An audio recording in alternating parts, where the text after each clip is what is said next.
કે આપણે હિન્દુ છે, હિન્દુ ધર્મ શ્રદ્ધાનો પ્રતીક છે. ધર્મ વગર કાંઈ નથી. આપણે ધર્મને આધીન છે. અંધશ્રદ્ધાને રસ્તે લઈ જવાનો આપણો કોઈ હેતુ નથી, પણ આપણો મેન ધર્મ છે, મેન થડો એને હાચવીને બેહવું જોઈએ. આપણા સંતાનોને એક મહામંત્ર શીખવાડો તોય તમારો થઈને રહે. હવે તો ભારત સરકારે નોંધ લેવાની, અમુક ધોરણ પછી ભાગવત ગીતા મૂકવામાં આવશે ભણતરની અંદર. તો તમે ભાગવત ન વચાવો તો કાંઈ નહીં, ખાલી તુલસીની માળા પહેરાવતા તો શીખવાડો છોકરાઓને. બાકી મોબાઈલ દઈ દો છો હાથમાં, આવું બેઠું રોતું હોય મોબાઈલ દઈ દે લે.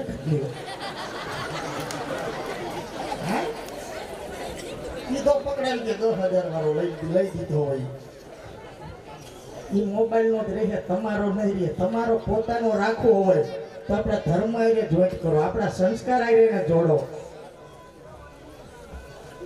આ વર્ષમાં આપણા કુટુંબમાં કેટલી દીકરીઓ વહુ થઈને આવી છે, ઉસી આંગળી કરો. શરમાવાનું આવી ગયા છો પછી શરમાવાનું જ ન હોય. અમારી ડોહી શરમાણી નથી એટલે તો 80 વર્ષ કાઢ્યા. શરમાણી હોત તો ધોયું ન ગયું હોત. એટલે કેટલી દીકરીઓ આ કુટુંબમાં વહુ બનીને આવી છે, એ ઉસી આંગળીઓ કરો. સારું બાપા, ખૂબ ખૂબ તમારો આભાર. તમે અમારા કુટુંબમાં પુત્રવધુ થઈને આવ્યા, અમારા વંશને આગળ વધારજો અને આમનામ આ કુટુંબમાં ટકી રહેજો. સેટ થઈ જાજો. કુટુંબમાં આવ્યા ભલે સેટ થઈ જાજો. કેમ કે બાયુને છે ને સાસરિયું છે ને પ્રાઇવેટ નોકરી જેવું હોય. કોઈ પણ દીકરી હોય એને હાહરે થાય ને પછી પ્રાઇવેટ નોકરી ગણી લેવાની. ગમે એટલું કામ કરો ને બીજે દી એનો પ્રોજેક્ટ ઊભો જ હોય. સુખે આવે દુખે આવે. સુખ છે ને સુખ એ જીવનની અંદર મહેમાનની જેમ હોય, આવે ને જાય. સુખ હંમેશા કોઈથી ટકતું નથી જ. સુખ છે ને એ હંમેશા મહેમાનની જેમ હોય આપણા જીવનમાં, આવે ને જાય. દુઃખ છે ને એ જ આપણો સાચો જીવનનો સથવારો છે. કે બાયોને કોઈ પણ વ્યક્તિ હોય જીવનમાં સુખ દુઃખ આવે. સુખ છે ને એ એક મહેમાન સ્વરૂપ છે, આવે ને જાય. દુઃખ છે ને એ હંમેશા આપણા જીવનનો સાથી છે. એવું એક જગ્યાએ મેં પ્રવચન ફરી કહ્યું, એક દીકરી કે હાચી વાત છે વેજુબેન તમારી. કે સુખ દુઃખ આવે ને જાય, દુઃખ તો કાયમ રહે. મારી માં બિસાડી કોક દીક આવે જાય ને મારી હાહુ તો કાયમ બેઠી છે. હાહુ દુઃખ. હા, એ દીકરી બોલે કે હાચી વાત છે, સુખ દુઃખ આવે ને જાય. મારી માં કોક દીક આવે ને કોક દીક જાય, મારી હાહુ તો કાયમ છે. હાહુ દુઃખ.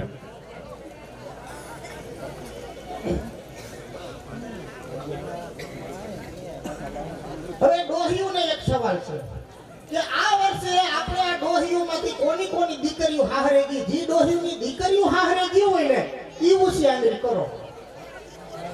કરો કરો, કાઈ શરમાવાનું ન હોય. અત્યાર સુધી તમે શરમાના નથી, હવે જાતિ દિનને હું કામ શરમ રાખો છો?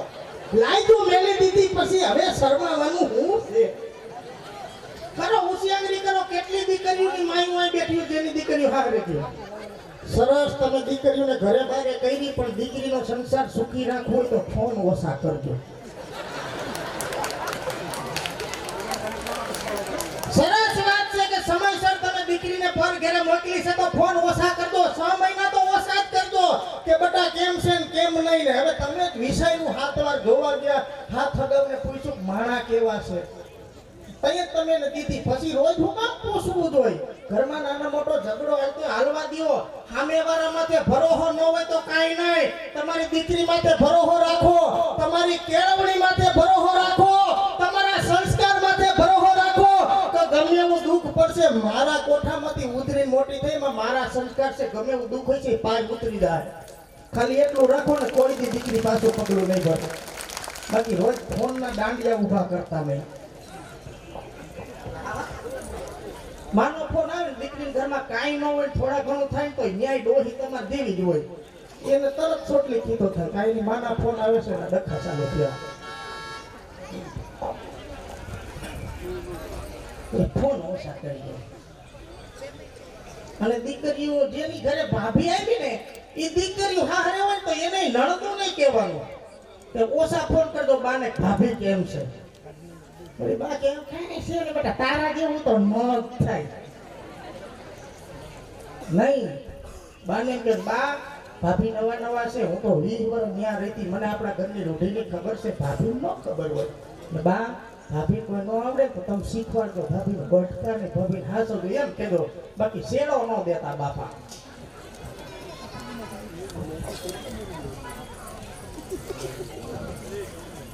દાદાનું કાર્ય છે એટલે દાદાનું એકાદું સરસ મજાનું ગીત ગાઈ નાખી પછી પાછું આપણે વહેતું કરશું. કેમ એટલે હું રાજકોટથી મારા ભાઈઓ મહેમાન આવ્યા છે, છૂટા પૈસા અહીંયા છે, આપણે તો ઈ જ કરવાનું ને. આયા મારે થોડા લઈ જવા, હું તમારો જ છું ભાઈ, હું દિલથી આવ્યો છું, બિલથી નથી આવ્યો.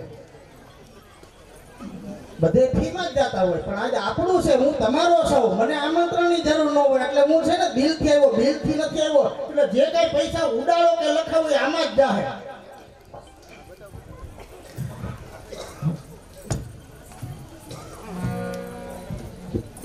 હે મારા હુરા પુરાની જય જય હો,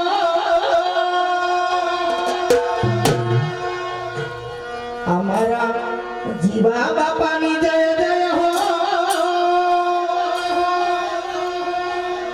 એ પુજાણા આંગા ગામની માં, પુજાણા આંગા ગામની માં.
આપણે પિતૃ કાર્ય તો કરીએ જ છીએ. આપણે જોયું છે કે જે નિખાલસ ભાવ હોય, ધર્મનીતિને દયાને માર્ગે હારેલ હોય, જેને કુટુંબનો પ્રેમ હોય, એને ખોળીએ બાપ રમે. ભાઈઓ ભાઈઓના ખાઈ ગયા હોય એના ખોળીએ પિતૃ નો આવે. બાપા એ તો ઉસીનું લીધેલું આવે. ભાઈઓના શેઢા દઈબા હોય, ભાઈઓના મજિયારા ખાઈ ગયા હોય, ત્યાં બાપ કે આપણી માં કોઈ નો આવે, ત્યાં તો ઉસીનું લીધેલું હોય ઈ આવે. ઈ જાદુ ટકે નહીં, આપણું છે ઈ કાયમ ટકે. બાપો છે ઘોડાનો ભગવાન.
ઘરમાં એક નાનું ડેરું હોવું જોઈએ, આપણા બાપાનું નામ હોવું જોઈએ.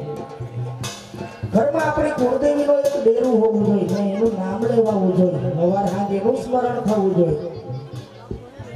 એના નામના ઘીરા દીવા થવા જોઈએ.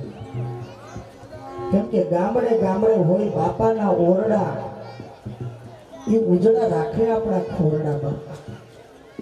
આપણો પોતાનો બાપ હોય, આપણે ભેગા રહેતા હોય, ખાલી 3-4 જણ બોલાવતા ને મોઢું ચડાવી ફરજો, તરત કે આને દેવું નથી, મોટાના ખાતે બધું કરી દેવું. આપણો જ બાપ હોય, આપણે એની ભેગા રહેતા હોય, થોડાક દી એની ભેગું બોલવાનું, વાકું મોઢું કરીને હાલજો. આ છોકરો હવે મારો નથી રહ્યો, નક્કી હાહરીએ હક પણ વહી ગયું લાગે, એટલે આને ગધનાને કાંઈ નથી દેવું, મોટાને ખાતે કરી દેવું. આપણો ખુદનો બાપ છે, ઈ જો આપણે એમ કઈ કોઈ એવું વિચારી લે તો આ તો આપણા આખા કુટુંબનો બાપ છે. આના સ્મરણ કરો. બાપાના ગામડે ગામડે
વાંધો નહીં, એવું નહીં 1000નું બંડલ જ થવું છે, બધું આપણું જ છે. દેવા વાળા આપણા, લેવા વાળા આપણા, વાપરવા વાળા આપણા. એટલે કદાચ ભાઈ 1000ની નોટમાં ફસા ઓછા રહી જાય તો વાંધો નહીં, એમાં કઈ વાંધો નથી. અને ગમે ને ઉડાડવા જાય કોઈ છૂટા મશીન મૂકીને ગઈ કેટલા છે ને બધું લોલે લોલ ભગવાન ભરોસે આવતું હોય તો બાપાના ભરોસે આપો.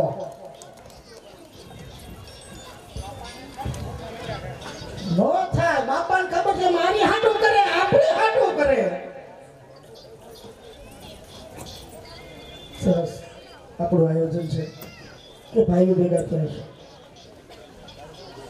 ભાઈ ભાઈ નો થાય તો ભગવાન ને ગમે. એકવાર લક્ષ્મણજી રામની સેવા કરતા હતા. પછી ભગવાન રામે લક્ષ્મણને કીધું કે લક્ષ્મણ, ધન્ય થઈ ગયો મારો આ મનુષ્ય અવતાર કે તારા જેવો મને ભાઈ મળ્યો, આટલો આદર્શવાદી ભાઈ મળ્યો છે. મારો અવતાર ભાઈ ધન્ય થઈ ગયો છે. ત્યારે લક્ષ્મણજીને એક વિચાર આવ્યો. સાંભળજો, આ વાત સાંભળજો, નકરા દાંત કઢાવવા હું આવ્યો જ નથી. લક્ષ્મણજીએ કીધું કે ભાઈ, સાચી આદર્શની તમે વાત કરી કે હું તમારો આદર્શ ભાઈ છું, પણ ભાઈ આદર્શમાં અને આદર્શમાં આખું જીવન વ્યસ્ત થઈ જાય તો એ જીવન શું કામનું? ત્યારે ભગવાન રામે કીધું કે ભાઈ, આદર્શમાં જીવન વયું જાય, જીવન કોઈથી વ્યસ્ત નથી જતું, એ સફળ થાય છે, અસફળ નથી થતું. કેમ કે જે ભાઈઓનું ભાઈઓ આદર્શમાં જીવન વયું જાય ને એ ભાઈ ખુદ આદર્શ બની જાય છે.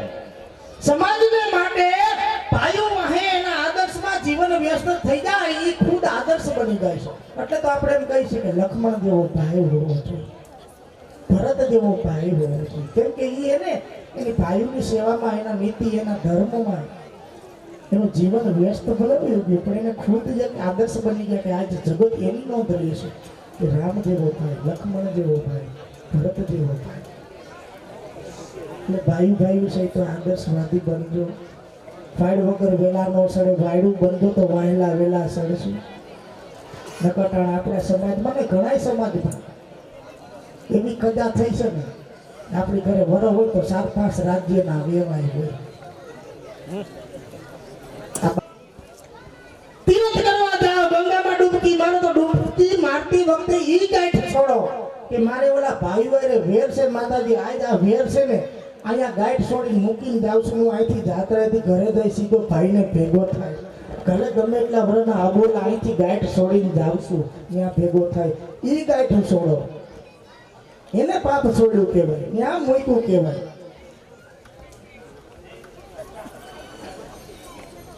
મજા આપણા ભાઈઓ હજી બેસી જાવ બાપા, ત્યાં ક્યાં ભેગો પોદરા કરી નાખે.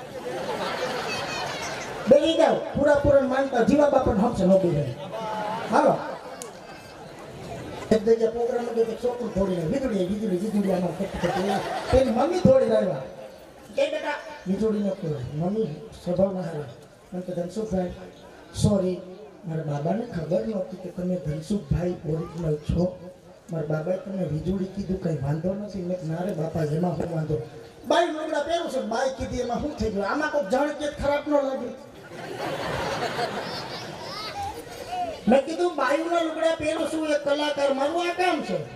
કોઈને ખેતી હોય, કોઈને તબેલા હોય, કોઈને ડેરી હોય, મારો આ ધંધો. મેં આ પકડ્યું, મને આ ફાવી ગયું, આ કહી ગયું, મને કઈ વાંધો નથી. દુનિયાથી મને મતલબ નથી, કોણ હું વિચારી મને મતલબ નથી. અમારા વિડીયામાં ઘણી ખરી કોમેન્ટ બોક્સમાં કોમેન્ટ આવતી હોય. કોઈને રોલ હારો લાગે, કોઈ બીજું બેન કહે, કોઈ બીજું માસી કહે, કોઈ ભાભી કહે, લખણ ખોટા હોય, કોઈ જાનુ કહે, એ હાવ રોંગ નંબર હોય. કોઈ બાનો રોલ હારો જોઈને માતૃત્વ ભાવ આપીને બીજું ના કહે. દુનિયાથી કે મને કોઈ મતલબ નથી, કેમ કે મારું આ કામ છે. મને મતલબ છે ફક્ત મારા પરિવારથી. મારી ભેગા મારા મા બાપ છે, મારી દીકરી છે, મારે એક બાયડી એક જ હોય બાપા. બે જડતી નથી, જડે તો હાસવ્યું કેમ? એકમાં માંડ જિંદગી થાય છે. મારે બાયડી છે, મારી બાયડી મને બેન કે હું અટાણ નહીં પીવું. દુનિયા મને બેન કે ભાઈ કે મારે કોઈથી મતલબ નથી. મારે ઘરે બાયડી છે, મારી બાયડી મને બેન કે ભાઈ નો કે ત્યાં સુધી મારે આ ધંધો પકડી રાખવાનો. મારી બાયડી મને કોઈથી બેન કે ભાઈ કે તેથી વિચારવાનું હવે આ બંધ કરી કંઈક બીજું ગોતી.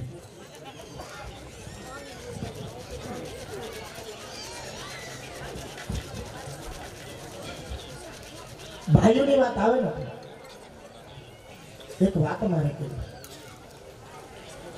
કે જેની ભેગો ભાઈ અડીખમ હોય એ તો ભગવાન નહીં ગમે. લંકાની અંદર યુદ્ધ હતું ને, યુદ્ધ ચાલુ હતું ને,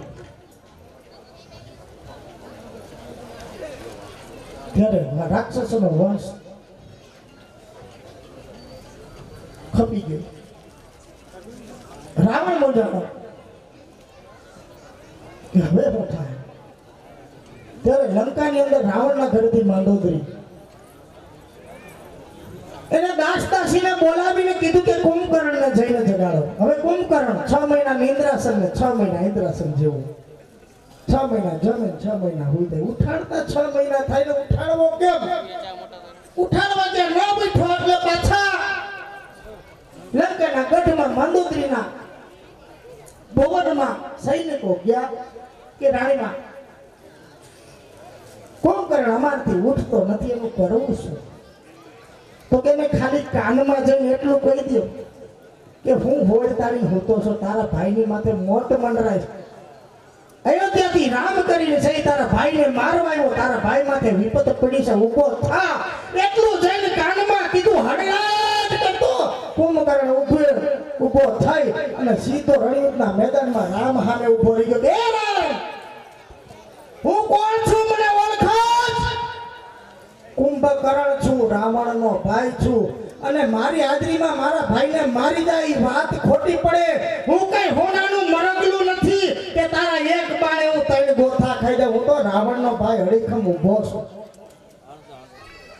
ત્યારે રામે એમ કીધું કે તું કોણ છો એ મને ખબર નથી, પણ અત્યારે મને ઈ ખબર પડી કે તું એક ભાઈ છો ને ભાઈ હાટું હામું મોત ઊભું છે, તો હડીખમ ઊભો છો એટલે જાજ ભાઈ હાટું આવ્યો છે ને એટલે મારે તને મારવો નથી, તને મોક્ષ આપું છું. ભલા મારા ભાઈઓ નાજી થઈ જાય એને તો ભગવાન નહીં ગમે, એને મોક્ષ આપી દે. હવે થોડુંક આ બાજુ જાવ. અમુક બાઈ માવાના પાર્સલ લઈને આવી ગયું છે.